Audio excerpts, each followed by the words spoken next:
The morning sky over Chicago was gray, heavy with clouds that seemed to carry memories instead of rain. A long black luxury car rolled slowly along a quiet street where time had stopped decades ago. The houses were old, tired, and forgotten, their windows staring blankly at the world like tired eyes. Grass grew wild in broken yards, and silence wrapped the neighborhood in an invisible cloak. The car stopped in front of the most neglected house on the street. Its paint had faded to a dull, cracked yellow. The wooden porch sagged under its own weight. The front door was scratched and scarred, as if it had fought against years of storms and loneliness. Daniel Carter stepped out of the car. He was no longer the poor boy who had once run barefoot on this street.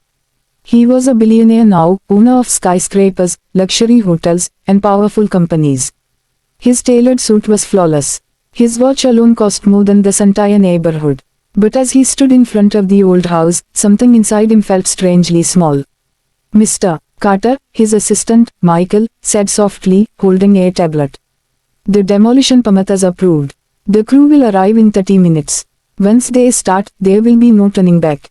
Daniel nodded slowly. "Yes," he replied, but his voice lacked conviction. He stared at the house as if it were alive, as if it could speak.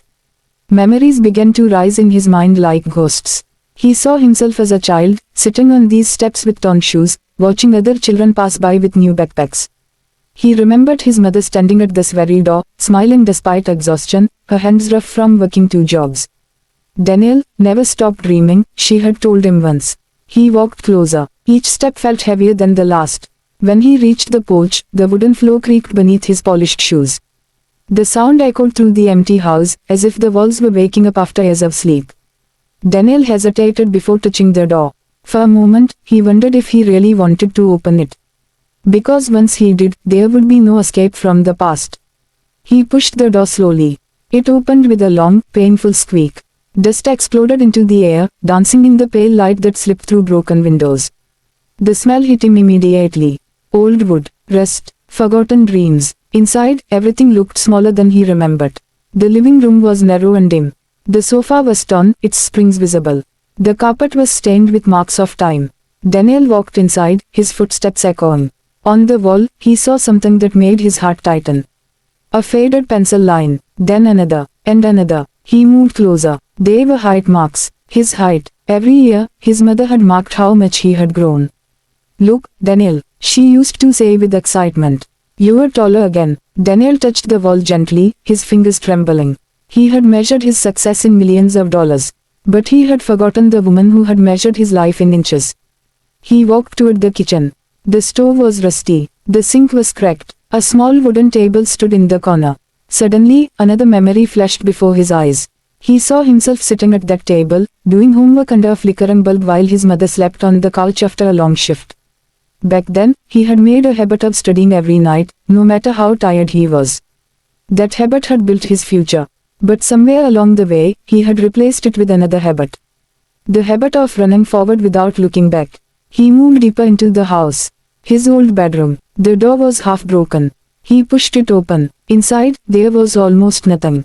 The bed was gone. The shelves were empty. But on the wall, something remained. A childish drawing. A tall building. A luxury car. And a boy standing proudly at the top. At the bottom of the drawing, in shaky handwriting, were words. "One day, I will become rich and save my mom." Daniel swallowed hard. His throat burned. He had become rich. But he had not saved his mom. She had died years ago, quietly, while he was busy building his empire in another city. He had attended her funeral. But he had never returned to this house again. Until today. Suddenly, a sound broke the silence. A faint cough. Daniel froze. He turned around slowly. "Hello," he called out. His voice echoed through the empty house. No answer. He walked back toward the living room, his heartbeat growing faster. Another sound. Footsteps. Slow, heavy. Daniel felt a strange fear. This house was supposed to be abandoned. "Who's there?" he asked again, louder this time. From the shadows near the kitchen, a figure appeared. An old man. His back was bent. His clothes were worn and dirty. His hair was white like snow. For a moment, Daniel didn't recognize him. Then the man stepped into the light. Their eyes met. The old man's lips trembled. "Daniel," he whispered. Daniel's mind raced. That voice, that face, it was impossible. "Mr. Harris," Daniel said slowly. The old man smiled weakly. "Yes, it's me. Mr. Harris had once been the kindest man in this neighborhood. When Daniel was a child, Mr. Harris used to bring leftover food to their house. When Daniel's mother couldn't pay the electricity bill, Mr. Harris secretly helped. When Daniel had no books, Mr. Harris gave him old ones from his own son. He was the reason Daniel had survived his childhood. But why are you here? Daniel asked, his voice shaking. Mr. Harris looked around the room with tired eyes. I heard the house was going to be demolished, he said softly. So I came back to see it one last time. Daniel frowned. But where have you been living all these years?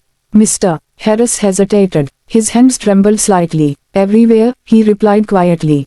Sometimes shelters, sometimes streets, sometimes nowhere. Daniel felt like someone had punched him in the chest. You mean, you have no home?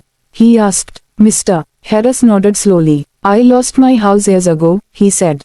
My son moved away. I had no money left. This place was the only memory I had. Daniel looked around the house again. He suddenly saw it differently. This was not just an old building. It was a graveyard of memories. Then Daniel noticed something else. On the wall near the door, faint but still visible, were words written in chalk. He walked closer. His hands began to shake. Because he recognized the handwriting. It was his own. Years ago, as a boy, he had written it after an argument with his mother. He read the words slowly. Never forget where you came from. Daniel closed his eyes. For a moment, he felt like the house was judging him.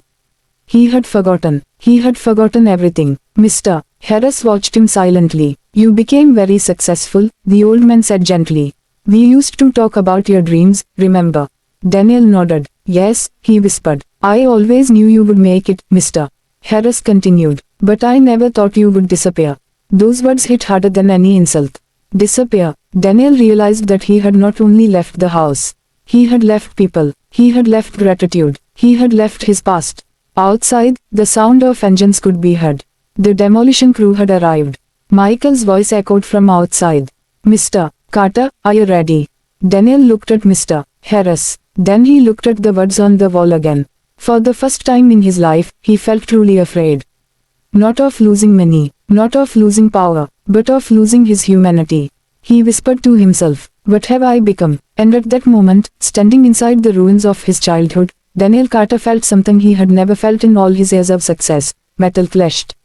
Engines growled. The demolition crew was ready to erase the past forever. Daniel Carter stood frozen in the middle of the old living room. Mr. Harris sat quietly on the broken sofa, his tired hands resting on his knees, his eyes filled with memories. Mr. Carter, Michael's voice came from outside again, impatient now. We need your final approval. Once we start, there's no turning back. Daniel looked at the old man. Then at the wall. Then at the faded words written in chalk. Never forget where you came from. His heart pounded like a drum. For years, Daniel had trained himself to make decisions quickly. Business decisions, investment decisions, decisions that made him richer. But this was different. This decision wasn't about money. It was about who he really was. He walked slowly toward the door. Michael stood outside, holding documents, surrounded by workers in helmets. Sir, everything is ready, Michael said. This land is extremely valuable. We can build luxury apartments here. The profit will be huge. Daniel looked at the workers. Then he looked back at the house. He imagined the bulldozers tearing down the walls. The height marks disappearing. The childish drawing gone forever.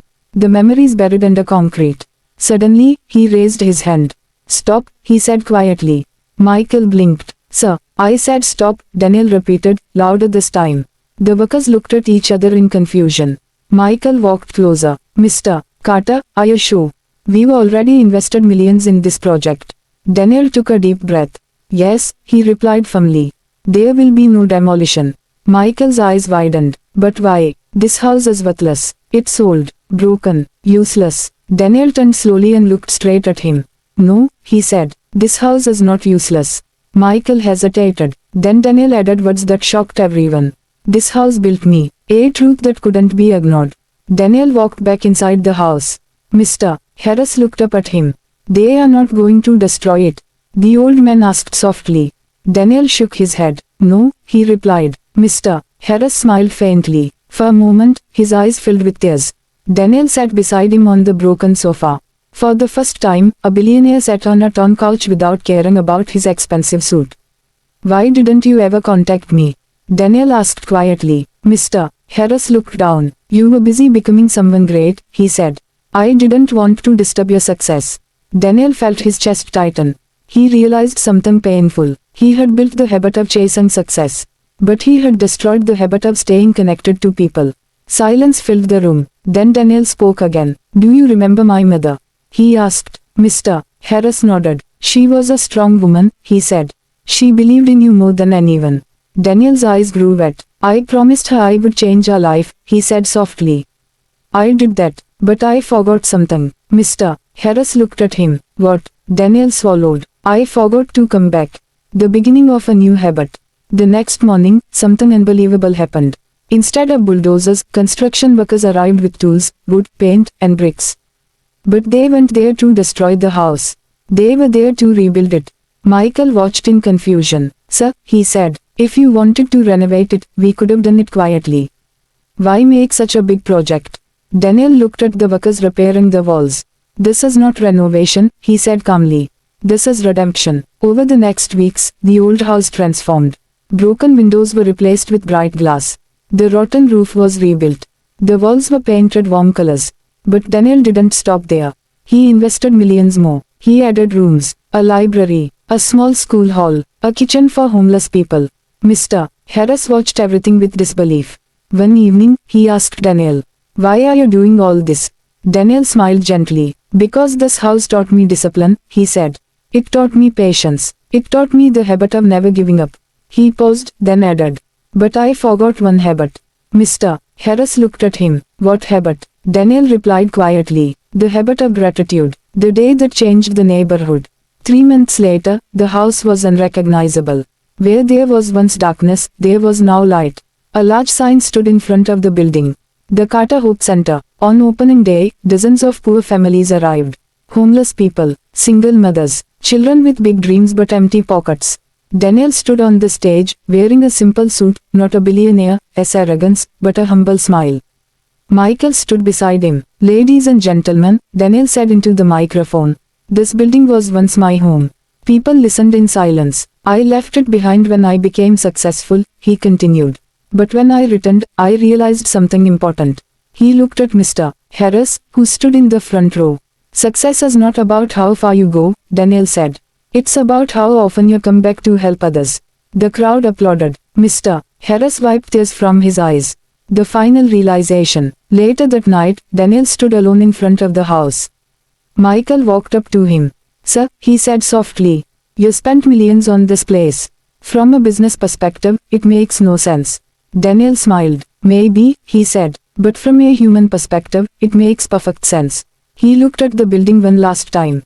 Inside, children laughed. Lights shone brightly. Hope lived again. Daniel whispered. This house didn't make me rich. Michael looked at him. It made me human.